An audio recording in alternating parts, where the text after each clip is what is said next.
पूर्वांकरा देश की भरोसेमंद रियल एस्टेट कंपनियों में से एक, बेंगलुरु में हेडक्वार्टर है कंपनी का और देश भर में कंपनी के प्रोजेक्ट्स हैं। और पूर्वा प्रोविडेंट हाउसिंग और पूर्वा लैंड के नाम से तीन रेजिडेंशियल ब्रांड्स है कंपनी के। आइए मैं आपसे मुलाकात करवाता हूं अभिषेक कपूर साहब से, जो कि कंपनी के सीईओ हैं। आपने एनएम इंस्टीट्यूट मुंबई से मार्केटिंग मैनेजमेंट में मास्टर्स और बिजनेस फाइनेंस में डिप्लोमा की डिग्री हासिल की है और रियल एस्टेट सेक्टर का 23 साल से ज़्यादा लंबा गहरा अनुभव कपूर साहब का है। नतीजे में आपके सामने पहले रख दूं जो कंपनी के आए हैं, थोड़े कमज़ोर दिख रहे हैं। आय में 44% की कमी दिख रही है। कामकाजी मुनाफा 91% घटकर 18 करोड़ पर पहुंचा है। मार्जिन काफ़ी तेज़ी से घटे हैं। जो 35% के आसपास मार्जिन थे वो 6% के आसपास रह गए और 78 करोड़ का मुनाफा बदलता हुआ दिख रहा है 92 करोड़ के नुकसान में। तो थोड़े से सरप्राइजिंग रिजल्ट है कमजोरी की तरफ है। कपूर साहब, गुड मॉर्निंग, स्वागत है आपका। धन्यवाद हमें समय देने के लिए। क्या वजह है सर, हर एक पैरामीटर पर नंबर्स बड़े खराब दिख रहे हैं इस तिमाही में? कुछ खास वजह है इस कमजोर प्रदर्शन के पीछे? अनिल जी नमस्कार नमस्कार। और शो पे इनवाइट करने के लिए शुक्रिया।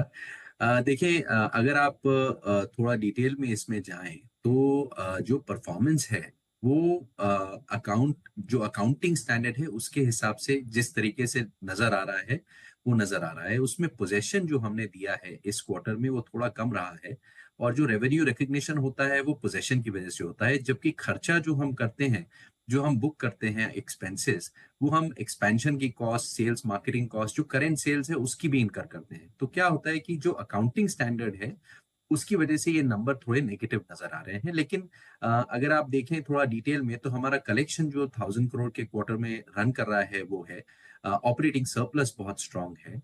और अगर आप देखें परसेंटेज कंप्लीशन के बेसिस पे, जो कि करेक्ट मेथोडोलॉजी है इसको देखने के लिए, वो भी पॉजिटिव है।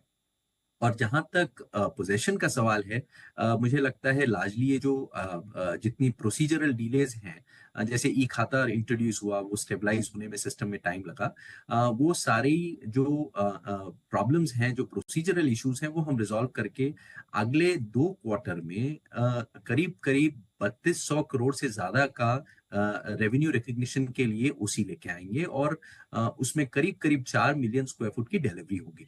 तो जैसे ही ये होगा ये नंबर आपको परिवर्तित दिखाई देंगे और आपका जो क्वेश्चन है वो चेंज हो जाएगा, क्योंकि फिर आप कहेंगे ये कैसे आउटस्टैंडिंग परफॉर्मेंस हुआ और इतना लॉन्चेस कैसे हुआ अगले 2 क्वार्टर में जो कि हम प्लान कर रहे हैं। क्योंकि करीब करीब आप समझिए कंपनी ने 1200 करोड़ से ज्यादा इन्वेस्ट किया है नए एक्विजिशन में, और उसमें 12,000 करोड़ से ज्यादा का टोटल जीडीवी पोटेंशियल है। तो ये जो परफॉर्मेंस आपको एकदम से नजर आएगी पलटती हुई, आप अगले 2-3 क्वार्टर में ये प्रश्न पूछेंगे कि क्या हुआ।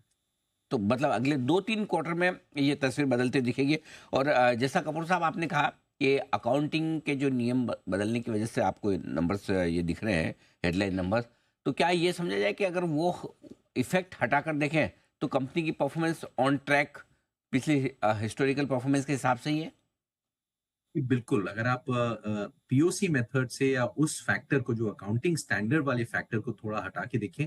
देखिए, रियल एस्टेट में, इंडस्ट्री में एक मैं कई बार कहता हूं कि हमको क्या देखना चाहिए कि आपका जो ऑपरेटिंग कैश फ्लो है और जो कैश फ्लो सरप्लस है वो कैसा दिख रहा है, और कंपनी क्या नया प्रोजेक्ट लेने में निवेश कर रही है, और जो लॉन्चेस कर रही है वो कैसे कर रही है, और उसका जो डिलीवरी है, और डिलीवरी को हम करीब करीब साल भर से कंपेयर करें तो ज्यादा अच्छा होता है, क्योंकि हमारे इन्वेस्टमेंट साइकिल और डिलीवरी साइकिल करीब करीब 4 से 5 साल की होती है।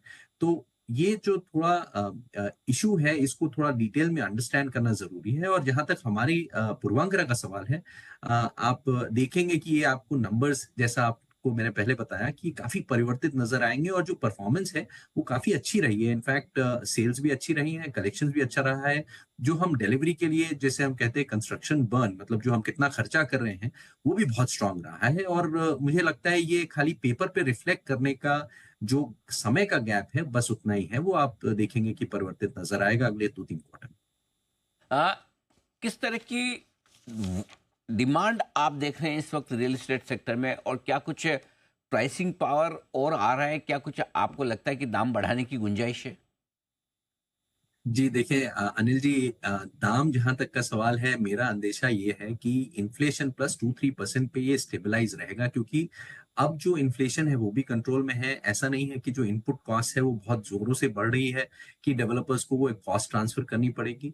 तो मुझे लगता है एक स्टेबलाइज़्ड जो एप्रिसिएशन रहेगा वो रहेगा। और जहाँ तक नए प्रोजेक्ट्स का सवाल है, जनरली जो जहाँ पे लॉन्च होता है, लॉन्च से कंप्लीशन के बीच में काफ़ी एप्रिसिएशन होता है, 50 टू 70% मिनिमम होता है, वो आपको नज़र आएगा। लेकिन ओवरऑल इंडस्ट्री एवरेज अगर आप देखें तो मुझे लगता है कि जो हेडरूम है अपने पास वो जनरली मुझे लगता है इन्फ्लेशन प्लस 2-3% है। लेकिन गुड न्यूज़ क्या है कि 2 चीज़ें हुई हैं। गवर्नमेंट ने मिडल इनकम हाउसिंग के लिए करीब-करीब आप 1 लाख करोड़ का जो टैक्स का ब्रेक दिया है कंट्री में, वो मिडल इनकम के लिए है स्पेसिफिकली।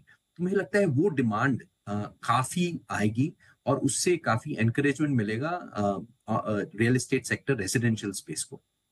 और जहाँ तक अ दूसरा सवाल है ये इंटरेस्ट का है कि इंटरेस्ट में आरबीआई ने भी मॉनेटरी पॉलिसी के तहत फिस्कल पॉलिसी को मानते हुए अलाइन करते हुए जो 25 बेसिस पॉइंट कम किया है इंटरेस्ट रेट, वो भी एक बहुत अच्छा डायरेक्शन है। मुझे लगता है ये फर्दर रिड्यूस होगा क्योंकि इन्फ्लेशन अच्छे कंट्रोल में है। तो हाउसिंग डिमांड ओवरऑल मुझे लगता है इंडस्ट्री के लिए बहुत ही पॉजिटिव रहेगी, स्पेशली जो मिडिल इनकम है 70 लाख रुपए से लेके 1.5 करोड़ लाख के कैटेगरी में मुझे लगता है मैक्सिमम डिमांड आएगी। और कंपनी हमारी उसी पे फोकस्ड है कि करीब 85% जो हमारा बिजनेस आता है वो इसी इसी कैटेगरी से आता है। और हम जो नए लॉन्चेस ला रहे हैं उसमें काफी लॉन्चेस हम इस तरह के ला रहे हैं जिसमें ये 70-80 लाख से लेकर के 2 करोड़ के बीच में का प्रोडक्ट है। परफेक्ट। तो ये आपके लिए पूरी तरह से आउटलुक और इंतज़ार रहेगा कपूर साहब अगली 2-3 तिमाहियों में आपकी दमदार परफॉर्मेंस पे। बिल्कुल मैं वो सवाल याद रख के रहा हूँ, इतनी दमदार परफॉर्मेंस बिल्कुल। कहाँ से आई है, कैसे आई है, क्या कुछ खास कारण है? जल्द आपसे फिर मुलाकात होगी। आज समय देने के लिए आपका बहुत-बहुत शुक्रिया। Thank you so much sir, बहुत-बहुत धन्यवाद। और इस बीच बाजार फिर से दिन के निचले स्तरों के आसपास आते हुए दिख रहे हैं। निफ्टी पर 22,750 के आसपास, बैंक निफ्टी अब थोड़ा कमजोर होना शुरू हुआ है। 550 अंकों का नुकसान और 23,500 के बेहद करीब पहुंचता हुआ दिख रहा है। तो बैंक निफ्टी ने 48,700 को, माफ कीजिएगा, 48,500 के बेहद करीब पहुंचता हुआ दिख रहा है। तो बैंक निफ्टी ने 48,700 को निर्णायक तौर से तोड़ा है। मिड कैप स्मॉल कैप शेयरों में गिरावट गहराती हुई दिख रही है। अब मिड कैप इंडेक्स 700 पॉइंट से ज़्यादा कमजोर है। स्मॉल कैप इंडेक्स करीबन करीबन 1% से ज़्यादा कमजोर होता हुआ आपको नजर आएगा। तो चौतरफा बिकवाली का माहौल हफ्ते के पहले दिन शुरुआती कारोबार के बाद गहराता हुआ नजर आ रहा है। आइए बढ़ते आगे। एसपीएल मिड कैप स्टॉक्स के दो खास मेहमान हैं तैयार, स्वागत किया जाए।